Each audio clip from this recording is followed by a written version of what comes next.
that spinning reel, slap it on a rod, and then realize you have no idea which way to turn the handle, where the drag is, or why the line keeps falling off? You're not alone. And today we're fixing that once and for all. Hey y'all, I'm Captain Kevin. And whether you just picked up your first spinning reel, or you've taken it out on the water and it's just not doing what you want it to do, this video is your crash course on getting it dialed in the right way from the very start. We'll cover how to mount it, set it up so you're holding the rod in your dominant hand, adjusting your drag, using that anti-reverse switch, and to make it interesting, I'm throwing in a real-world comparison with the baitcaster and why I usually don't use one. And by the end of this video, you'll be ready to hit the water like a pro. So let's first start with putting a spinning reel on a rod. I've got two different types of rod here, so I'm going to demonstrate two different ways that these can go on. So take the reel seat here. This will slide into the rod, and this has the crank on the top of the rod to secure the reel onto the rod. On a spinning rod, you always want the eyelets facing down. So on this other rod that I have here, this one has the crank on the back of reel seat here. So when you tighten it up, it's going to go up over the T of the reel from the back. So now I've got that reel secured onto the rod. You can crank it down. Another tip on putting these on is after you use them, especially in salt water, is to always clean these off real good around the screw here on the rod. I have had some of these twist-ons locked up with too much salt water in them if they don't get cleaned up real good. All right, the next thing I want to talk about is right-handed versus left-handed. Now, what I always tell my clients when I'm running a guided trip is that I always ask them if they're right-handed or left-handed. For me, I want to hold the rod in the hand that is your dominant hand. So in this setup, I've got it set up so that you would hold it with your left hand and crank with right. This rod, I'm going to hold the rod in my right hand, and I'm right-handed. So this is how I always fish, is that I always want to be holding that rod in my right hand, which is my strong arm, and then I want to be cranking forward with the reel. When you reel the rod, you want to hold that rod steady and crank, keep the rod tip up if you get a fish on, and then crank that steady. What you don't want to do is be jerking the rod like this. I've had many clients on the boat, they get a fish on and they get excited and they just start whacking the rod like this. That is one sure way to rip that hook out of the fish's mouth. So again, you want to keep that rod steady, the tip up, and reel consistently. All right, now how to change this to the left-handed side, or for a left-handed person. Many of these reels you can just crank backward and they'll unscrew. This one, you must unscrew the right-hand side here, and there's going to be a bolt that goes through the entire reel. There, you can see that bolt that goes all the way through there, and then it's got a little piece of plastic that's a square piece that's on that threaded bolt there. That holds the reel handle when it goes through. So here's the reel handle. You pull that out the side. You move it to the right-hand side of the reel, and then you will reapply the cap cover here with that bolt. That bolt will now screw back into the center of that reel. So now you want to secure that all the way down. So see how this handle is loose right there? You want to make sure this gets cranked all the way down to where it's tight. And then that reel handle is secure there. So now, if I'm left-handed, I'm holding it with my strong left hand, and I'm reeling forward with my right hand. That is for left-handed individuals.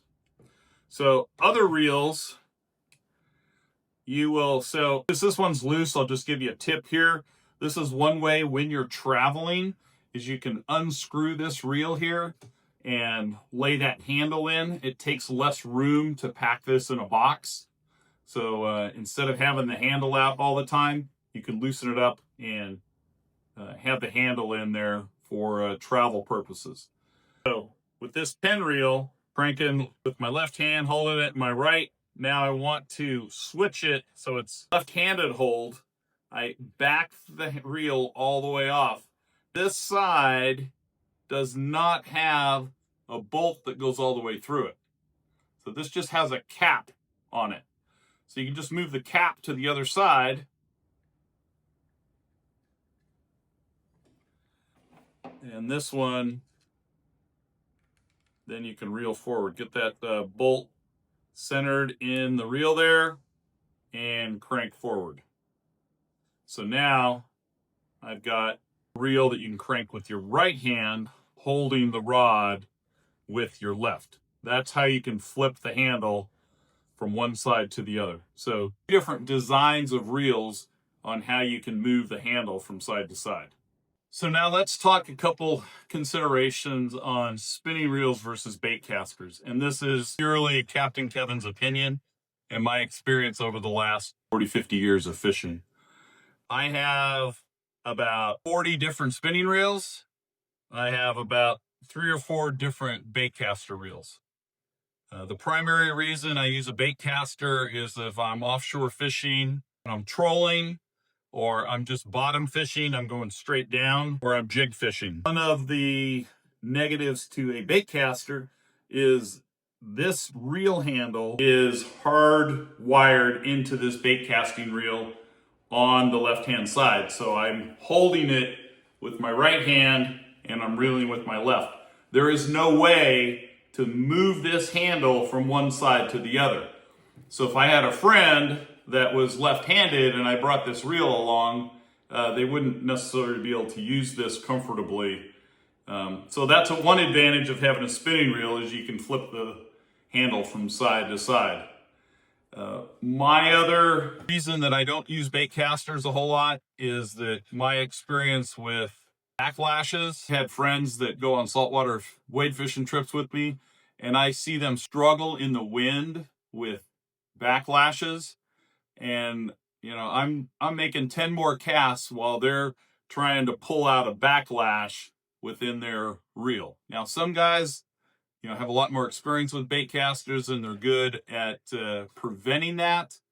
I have just chosen to stick with spinning reels, and that removes that issue for me in backlashes. Now I still do get some wind knots every once in a while with my spinning reels, and I've done videos on that. You can see those up here. One more point on bait casters versus spinning reels. Some people say, oh, bait casters can cast so much further. So we did a test one time where we took a number of spinning reels and a number of bait casters and our rods, and we put on the exact same lure, and we did some cast tests. And this Shimano 2500 Stratic fishing reel, which is fully loaded, the line is about 1/8 of an inch to the top of the spool. This reel with a medium heavy 7-foot fishing rod won out every single casting test between the bait casters and the spinning reels. All of the reasons are, number one, I have the spool fully loaded up to right on the edge. A lot of people say 1/16, 1/8 of an inch away from the edge here. So this is a fully loaded spool. Some guys in the test showed up with their spinning reels. The line was only about half full. So as line comes off this reel, there's friction caused by hitting the edges there, and they just don't cast very far. So when guys show up on some of my fishing trips and they show up with a spinning reel half full, we definitely have to go do some work and put some more line on them. The second reason is that I prefer medium heavy spinning rods. That gives me the ability to cast that lure a lot further than a medium or a light action rod. It's just a stiffer backbone, 7 foot, and I got more oomph to get that lure out there. I fish a 1/32 ounce jig head, and with that medium heavy rod, I can chuck it out there just as far as somebody throwing a medium rod with a 1/8 ounce or 1/4 ounce jig head. Now let's talk about drag. So on a spinning reel, the drag is controlled by this little knob on top of the spinning reel. So when I pull line out, you can hear that click, click, click, click, click, click there. So this is 20-pound braid. So I can have this cranked down pretty good. And if I want to tighten it even more and then give it a test, you know, I can crank it all the way down to where I can't pull it off there. Now, if you do that, you're probably going to break your leader line, or you can break the braid to get some type of nick in it somewhere down the road. So I always prefer to have a little bit looser braid, not so that it's flying off, but pull so that if you get a good sized trout or redfish on, it's not going to break. A couple weeks ago, I was fishing down at the coast, fishing with the gold spoon, and I pulled the spoon up out of the water, and it was about a foot out of the water, and this redfish jumped out of the water, grabbed the spoon, and took off. Now, if I'd had the drag set real tight, it probably would have broke that knot or broke the leader line, but my drag was light enough that it just took off and out about 20, 30 yards of line off the spool, and I was able to fight him back in and did not break that line. So again, this is how you adjust the drag on a spinning reel.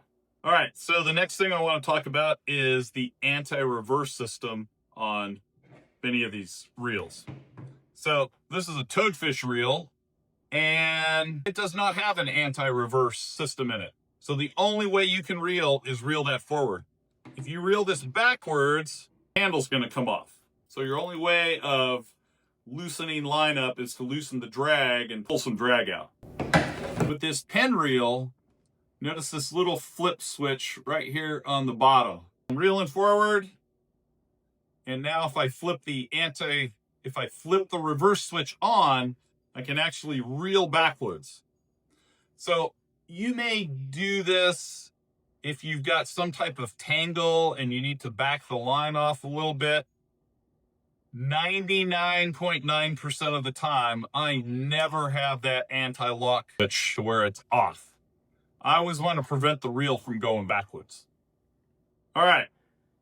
Next little part of the reel that I want to talk about is this little catch piece right here on the side of the reel. This is one option for you to secure your line so that it doesn't fall off the reel when you're not using it. Now you'll see here I've got this is a 20-pound braid, and I've got a 20-pound piece of fluorocarbon leader tied onto the front of this. That leader's a little thick to go through this, so I've just clipped the braid into it. You've seen some of my other videos I talk about where I wear these black rubber bands all the time. They're UV resistant, and the reason I have these on all the time is that I can pull one of those off and put that around the reel to hold the line on that reel so it doesn't come off. So that's 2 different ways that you can secure the line from falling off the reel. I'm going to talk just a little bit about casting with the spinning reel. So you want to have the line going out to where it is next to the top of the rod. And you're going to take your pointer finger and you're going to pinch it off there so that you're holding the line so it doesn't fall off the spool when you cock the bail back. And when I go to cast, I'm going to cast forward and I'm going to let go of that line, and it's going to fall off the spool. The other key point here is that after you've cast, you want to close the bail with your hand. Don't close the bail with your reel. That causes a lot more stress on the reel. It reduces the life of the reel if you use the handle to close it. So always open and close the bail with your hand. All right, now you know how to handle a spinning reel like a seasoned angler. From holding the rod in the correct hand, setting your drag, you're set up for success. If this helped you out, give it a thumbs up, drop your questions in the comments, and don't forget to subscribe so you don't miss what's coming next. If you're still just getting set up, don't stop here. Check out my rod mistakes video to learn a bunch of tips to help take care of your fishing rods. And if you're tying on that lure for the first time, head over to my fishing knot video where I walk you through the ones I use that actually hold up. Until next time, tight lines, and we'll see you out there on the water.